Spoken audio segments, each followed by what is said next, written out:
Volvemos a las 6:47 en A Tiempo, hoy, bueno, 27 de diciembre, y otro hecho internacional con connotaciones políticas inmensas. Bueno, ha tenido la liberación de Alex Saab y por supuesto de cara a lo que serán las negociaciones y el diálogo del próximo año, vamos a hacer contacto con Alberto Aranguibel, diputado constituyente, periodista y analista político, quien está con nosotros vía Zoom desde la ciudad de Caracas, Venezuela. ¿Cómo está, Alberto? ¿Cómo le va?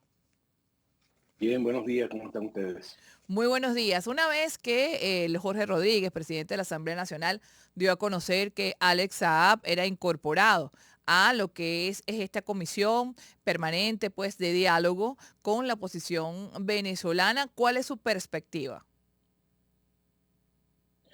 Bueno, en principio que efectivamente el mecanismo Ujú. de la diplomacia de paz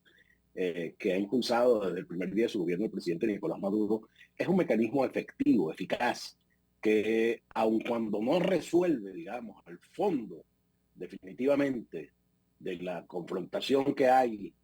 entre Estados Unidos y Venezuela, en la búsqueda que tiene Estados Unidos por tratar de derrocar el gobierno legítimamente constituido en nuestro país. Sin embargo, surte sus efectos, tiene sus resultados que son muy positivos en función precisamente de la distensión necesaria que hace falta en esto que ya lleva demasiado tiempo, que no es el camino, que es una fórmula completamente arbitraria e ilegal que se ha trazado los Estados Unidos en sus distintas facetas que ha tenido, por los distintos presidentes que ha tenido en los últimos años, y que no solo no conduce a nada, sino que genera un malestar profundo del cual todavía las venezolanas y los venezolanos están padeciendo en buena medida. Entonces, se resuelve por la vía de la diplomacia de paz impulsada por el presidente Maduro, y eso, por supuesto, es más que auspicioso en función del diálogo que ha sido un planteamiento, una agenda trazada también por el gobierno revolucionario como aspecto medular en toda esta confrontación que hay con la oposición ultraderechista venezolana que estuvo durante mucho tiempo detrás del poder por la vía de la violencia, pero que hemos visto que termina a la larga entendiendo de alguna manera que el camino es la fórmula democrática, la fórmula del respeto a la voluntad popular como un derecho supremo inviolable en un régimen democrático como el que impera en Venezuela. Ahora usted cree que esta guerra, como usted la llama, confrontación, me disculpa cuál es la palabra que utilizó exacta, de Estados Unidos sigue existiendo con Venezuela, tomando en cuenta que se han visto pues gestos que implican un reconocimiento del presidente Biden y su administración a el presidente Maduro y su administración. Sí, decimos que es una guerra porque es una guerra. Mm. Lo que es que no tiene probablemente el nivel que tiene, por ejemplo, la guerra que hoy se ve con el genocidio que comete Israel contra el pueblo palestino en Gaza. No tiene activados, digamos, los tanques ni los bombarderos en función de la búsqueda del triunfo al que aspira eh, cualquiera pues que esté en una situación de ese Ujú. nivel de confrontación. Pero la guerra en Venezuela se ha dado con mucha crudeza, ha costado muchísimo sufrimiento, mucho dolor al pueblo venezolano, y eso lo saben las venezolanas y los venezolanos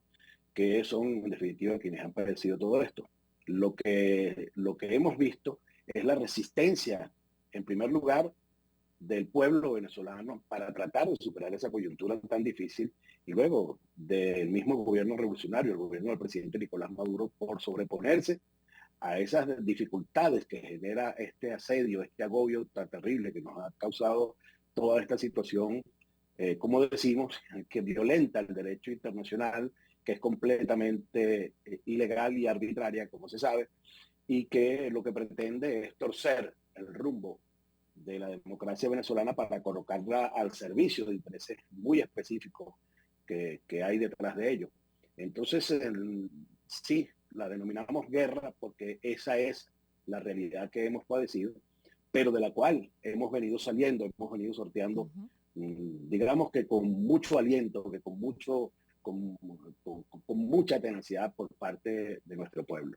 Ahora, lo que le preguntaba pues al principio, ¿no? ¿Cómo usted ve el desenvolvimiento de la figura de Alex Saab dentro de esta comisión de diálogo permanente que tiene sus encuentros pues eventuales, que lo informó el presidente de la Asamblea Nacional, Jorge Rodríguez? Alex Saab es un integrante más de una comisión diversa en la que hay distintos actores, no solo del gobierno revolucionario, sino de los mismos sectores de oposición que se han acercado a la búsqueda de tratar de superar las coyunturas difíciles y complejas por las que ha atravesado el país. Alex Saab tuvo una gran resonancia por tratarse precisamente de ser el objeto de una faceta de la agresión de los Estados Unidos contra Venezuela, que Venezuela no quería dejar pasar ni permitir de ninguna manera, y por eso se impuso la verdad que Venezuela defendió, porque se defendió con toda la fuerza, con el respaldo popular masivo que se le dio no solo nacional, sino internacionalmente, para tratar de desmontar esa injusticia tan terrible que se estaba escenificando con el secuestro de Alex Saab. Pero Alex Saab pasa a ser un integrante más, es decir, que no le va a agregar un componente extraordinario, inesperado o sorpresivo al trabajo de la comisión que preside precisamente el doctor Jorge Rodríguez. Y nosotros no visualizamos ningún cambio de fondo en ese sentido que no sea el que produzca, genere las conversaciones que se van a estar dando, como se han venido dando hasta ahora, con el éxito que hemos visto que ha tenido puntual en distintos momentos y en distintas facetas. ¿Cómo evalúa usted que será la relación Venezuela-Estados Unidos, Estados Unidos-Venezuela para este 2024, siendo año electoral en ambas naciones? Bueno, Estados Unidos tiene un problema muy grave con la agresión que ha sostenido contra nuestro país, porque en el ámbito internacional lo que se está produciendo, independientemente de lo que está sucediendo entre Estados Unidos y Venezuela, determina muchísimo lo que debe hacer Estados Unidos de cara a esa nueva realidad que se está planteando, sobre todo con el impulso que está teniendo el nuevo escenario económico que plantean, por ejemplo, los BRICS, al frente de los cuales se encuentran dos potencias gigantescas, innegables desde el punto de vista económico, como son China, Rusia, Irán, etcétera. Entonces, esa nueva realidad está determinando que Estados Unidos no pueda seguir avasallando de manera antojadiza, arbitraria, como lo ha hecho hasta ahora, no solo contra Venezuela, sino contra infinidad de países en Latinoamérica y el resto del mundo. Entonces, esa arbitrariedad de los Estados Unidos le está siendo muy costosa a medida que avanzan los tiempos y vemos cómo avanza unas relaciones que plantean potencias, como he dicho, pues como Rusia, China, Irán, la India, etcétera, que plantean la relación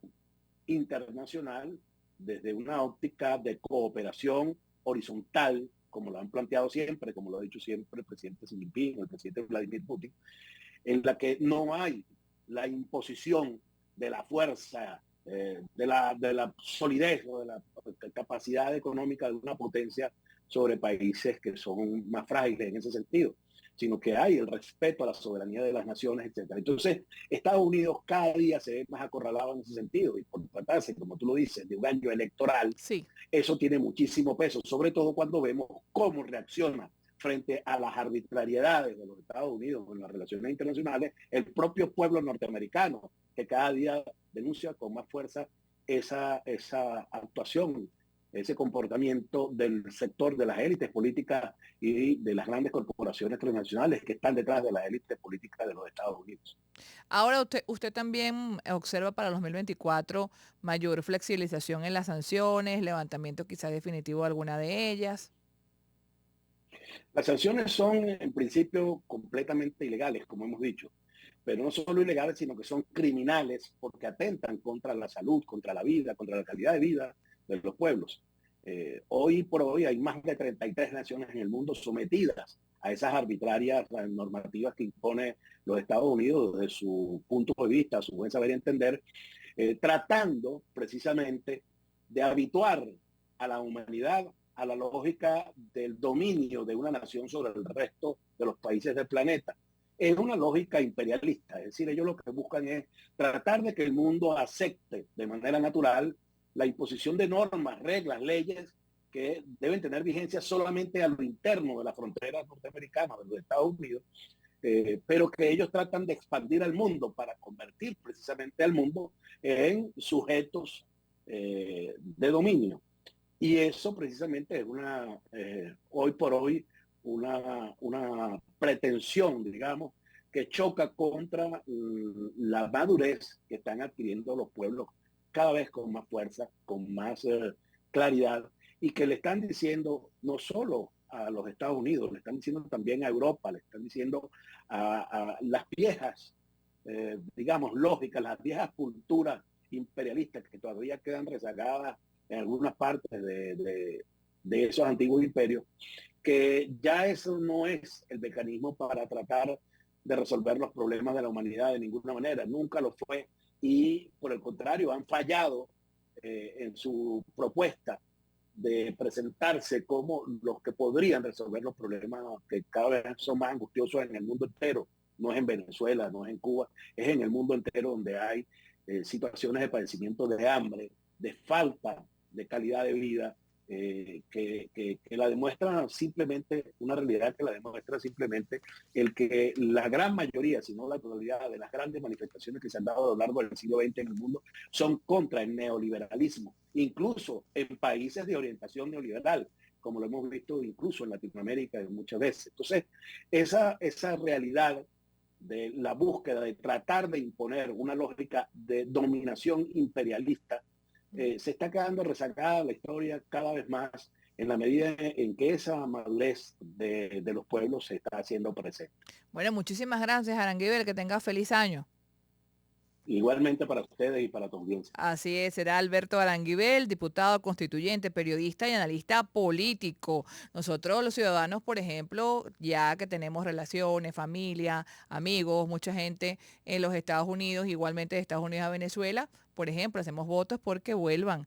pronto las relaciones a nivel comercial aéreo. Por ejemplo, ayer ya Bianca, que tenía muchos años sin estar en Venezuela, anunció el retorno, amigos, será el próximo año, ya en enero, que vuelva a Bianca a volar Caracas-Bogotá. Imagínense, un puente importantísimo con el mundo. Igual esperamos American Airlines, que venga el próximo año. Con esta expectativa de la relación entre Venezuela y Colombia, perdón, y Estados Unidos, nos vamos a una nueva pausa en A Tiempo.